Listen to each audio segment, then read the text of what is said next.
I don't like that at all. I just think, it should be cavalier moves from England. Only once has a team come from 2-0 down to win a test series, and they had the advantage of a guy named Don Bradman. And one of these days, I'll actually get it right.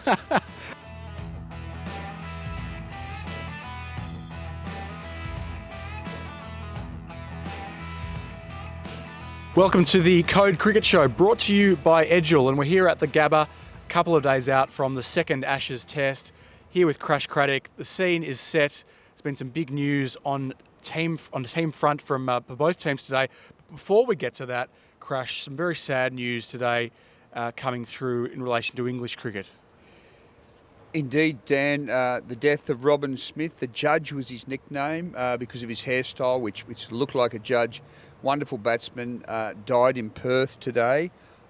It's an absolutely shocking moment for the England team, given that he was brought in by Andrew Flintoff only 3 weeks ago to talk to the English Lions team about his mental health struggles.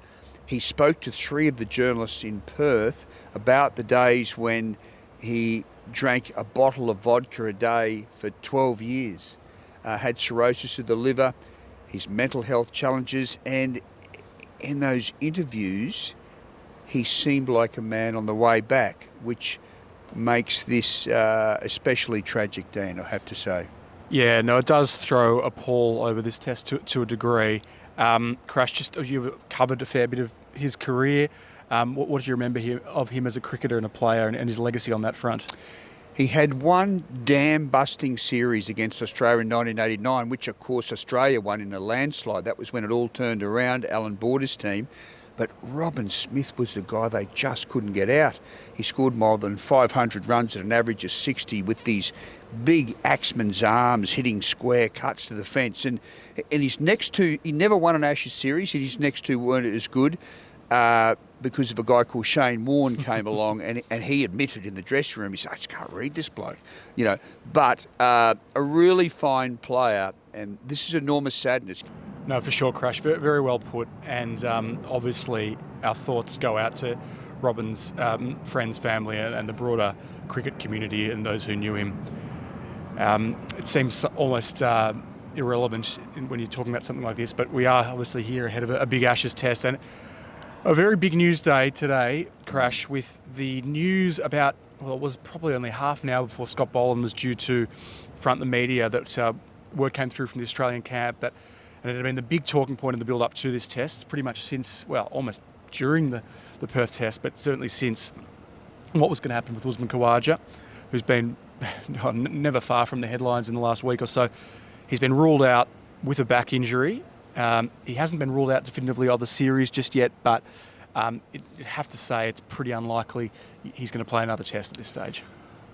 If Australia wins this test, then I think that probably is the end categorically. If they lose it and Weatherall and Head make 10 runs between them, well, I guess you could make a case, but you're right. And a part of me, Dan, for the wonderful player that he's been, I'd love to see him snatch the moment and maybe even announce his retirement here and do a lap of honour on Sunday. I don't think he'll do that. We're hearing that he will play on and he wants to play on, give himself every chance. But yeah, it's if this is the end, it's a very underrated career. 85 tests and an average of 43. That's quality batsmanship. This remarkable renaissance that he had after, of course, that famous recall 4 summers ago. It's funny the way circumstances conspire, because sort of similar circumstances that he found his way back into the side back in the last home Ashes series. And I was looking through some of the stats earlier today, and you just forget how extraordinary that run he had from the start of 2022 through to the middle of 2023. Probably the zenith was that knock he had at Edgbaston, came back, made 200 at Galle at the start of this year. Clearly there have been some issues against some high quality pace. Look, he looks, every bit of his almost 39, which is no disgrace by any stretch. Look, if this is it, as you said, a remarkable career. In terms of what it means for this test, though, Travis Head is now locked and loaded to open the batting, which I think is a logical step given how well he did in Perth, along with Jake Weatherall. And it looks like, well, we haven't had 100% confirmation, the signs would appear that Josh Inglis will come into the Australian lineup, into the middle order. He was fielding in the slips cordon early today. Crash, do you like that move? Yes, because it's aggressive. I think if you got Green, you then assess Webster entirely as a batsman because you don't need his bowling. And I've got Inglis ahead of him. He's got a bit of daring do about him. I like that.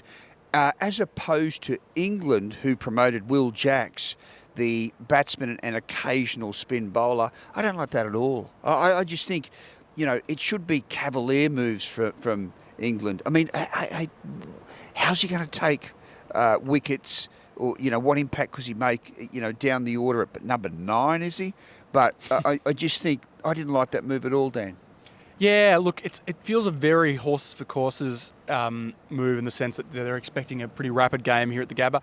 I get the logic to a degree. If they're not expecting a long test and they're not expecting to need bulk overs out of a quick, and you don't have a player that you feel can adequately replace Mark Wood, I mean, they did have Josh Tongue in the squad, but he didn't set the world on fire in Canberra. Look, I get it, and they feel as though it's going to be another sort of quick, potentially low-scoring test. An extra 30, 40 runs from Will Jacks potentially might help, but yeah, he's hardly sort of. It's hardly bringing in Murali or one of the great spinners to bolster your attack. So, and the other interesting one, and we're just sitting here, and again, there's only just a tiny chance of this happening still, we think, but they haven't categorically ruled out Australia. Pat Cummins, he didn't bowl tonight, but he bowled full the other day and looked very, very impressive.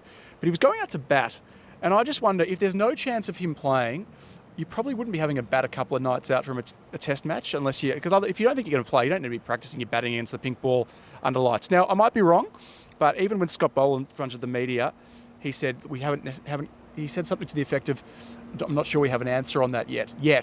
So look, I still think it's a remote chance, but they just haven't quite shut the door. Maybe it's mind games, but if so, I don't mind the Ducks and Drakes, to be honest. It's part of the Ashes fun. He's close, isn't he? He really is close. Could he come in for Nathan Lyon, who just seems to have, there's something seems to be bothering him at the moment. I'm not sure what it is. But, it's intrigue all the way, isn't it? And it's wonderful. This is Ashes, we're loving the debate and the plots and the subplots and the speculation. And one of these days I'll actually get it right. One more to leave you with, Crash. Ollie Pope was the other player today who fronted the media from an English perspective. And there was almost an air of contrition or sort of introspection, which is not something you typically associate with Bazball. He conceded that he was frustrated by his second innings dismissal now in Perth.